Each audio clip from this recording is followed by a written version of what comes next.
Hi అండి, అందరికీ నమస్తే. ఆంధ్ర చేపల పులుసు. ఇప్పుడు కావాల్సిన పదార్థాలు: టమాటాలు, పచ్చిమిర్చి, ఉల్లిపాయలు, కొత్తిమీర, కొంచెం చింతపండు ముందు కడిగి పెట్టుకొని కొంచెం వేడి నీటిలో నానబెట్టుకోవాలి. నేనైతే ఒకసారి కడుగుతాను చింతపండుని. మా అక్క వాళ్ళు కూడా నవ్వుతూ ఉంటారు నేను కడుగుతానని. ఇలా వేడి నీటిలో నానబెట్టుకుంటే గుజ్జు బాగా వస్తుంది. ఇప్పుడు ఉల్లిపాయలు కట్ చేసుకొని మిక్సీ పెట్టుకోవాలి పేస్ట్. టమాటాలు పచ్చిమిర్చి నాట్లు పెట్టుకుని పక్కన పెట్టుకోవాలి. టమాటాలు కూడా పేస్ట్ చేసుకోవాలి.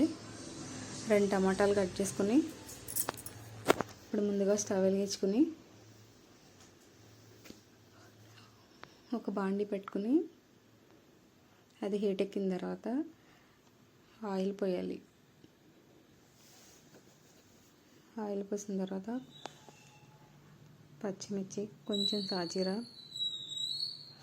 పచ్చిమిర్చి, అల్లం వెల్లుల్లిపాయ పేస్ట్,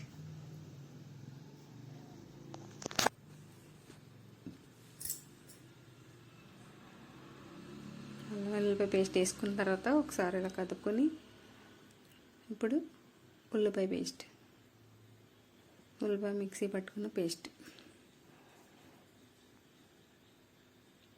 దీన్ని కూడా ఇందులో వేసేసుకున్నాం.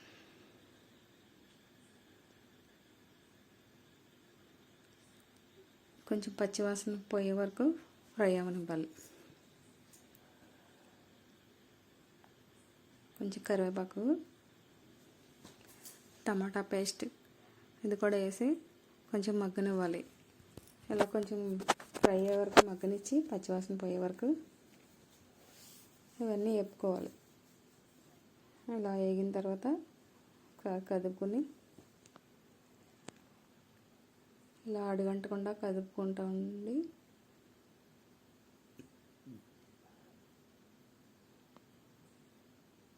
ఇప్పుడు కొంచెం పసుపు, మసాలా ఫ్రై అయింది కదా, వేగింది.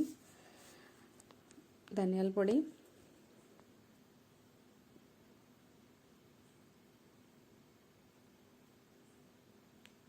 జీలకర్ర పొడి,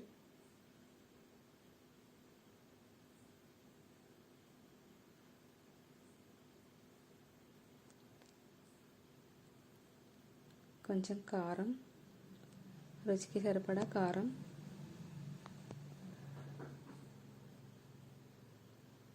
ఇవన్నీ వేసుకున్న తర్వాత ఒకసారి ఇలా కదుపుకొని, కారం ఇలా వేసుకుంటే కలర్ వస్తుంది, కూర మంచి కలర్ వస్తుంది.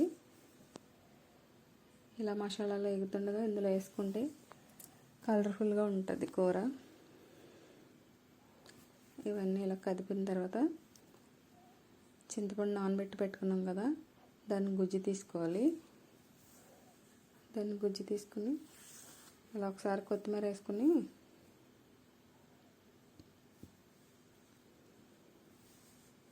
ఇప్పుడు చింతపండు ఇలా తీసుకొని ఇలా వడగట్టుకొని పోసుకుంటే తుక్కు రాకుండా ఉంటుంది.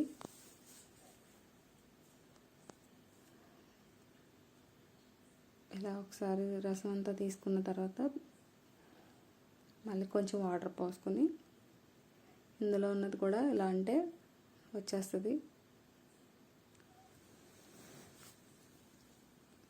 ఇలా 2 సార్లు ఇలా అనుకుని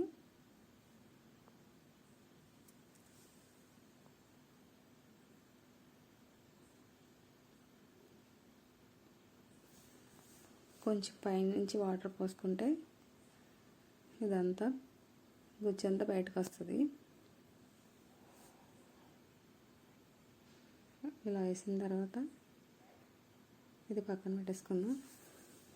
ఇప్పుడు కొంచెం ఇలా పులుసు మరగనిచ్చి కొంచెం ఉప్పు వేసుకుని మరిగిన తర్వాత చాప ముక్కలు ఇందులో వేసుకోవాలి. ఈ పులుసులో ఈ ముక్కలన్నీ దీంట్లో వేసేసుకోవాలి. చాలా చాలా రుచికరమైన చేపల పులుసు, మన ఆంధ్ర చేపల పులుసు. చూస్తుంటేనే నోరు ఊరుతుంది కదా. ఆహా, చేపల కూర, అంత రుచికరమైన చేపల కూర.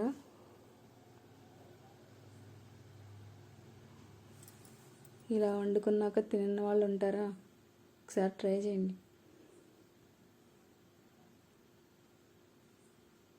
కొంచెం మెంతిపిండి, చిటికెడు మెంతి పౌడర్ వేసుకొని ఇలా చిక్కబడే వరకు ఎగరనివ్వాలి పులుసు. ఒకసారి మళ్ళీ కొంచెం కొత్తిమీర వేసుకొని పులుసు చిక్కబడే వరకు ఎగరబెట్టుకోవాలి. ఇలా దగ్గర పడే వరకు పులుసు చిక్కగా అయ్యేంత వరకు ఉడకనివ్వాలి. ఒకసారి ఉప్పు చూసుకొని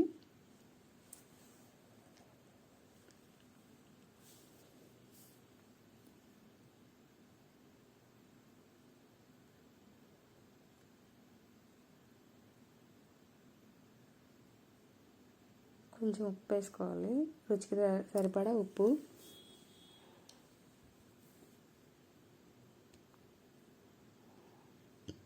నేను కొంచెం వేస్తున్నాను.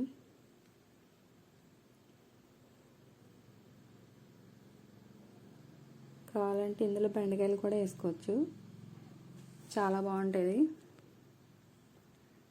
ఎంతో రుచికరమైన చేపల పులుసు రెడీ అయిపోయింది. నేను ఒక 2 బెండకాయలు వేసుకున్నాను. మీరు కూడా కావాలంటే వేసుకోండి, లేకపోతే లేదు, ఇష్టం ఉంటే వేసుకోవచ్చు. అది చేపల పులుసు రెడీ అయిపోయింది. ఎంతో టేస్టీ అయిన చేపల పులుసు రెడీ అయిపోయింది. నోరూరించే చేపల పులుసు రెడీ.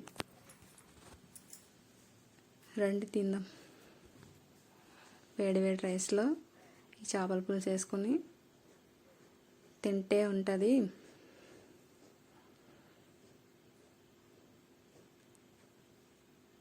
చేపల పులుసు ఇలా చేసుకుని తింటే చాలా బాగుంటుంది. బ్యాచిలర్స్ కూడా ఈజీగా చేసుకోవచ్చు.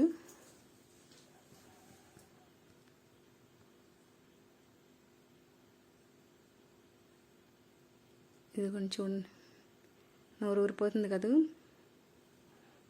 అదిగోండి, ఎంతో రుచికరమైన చేపల పులుసు రెడీ అయిపోయింది. తినేద్దాం.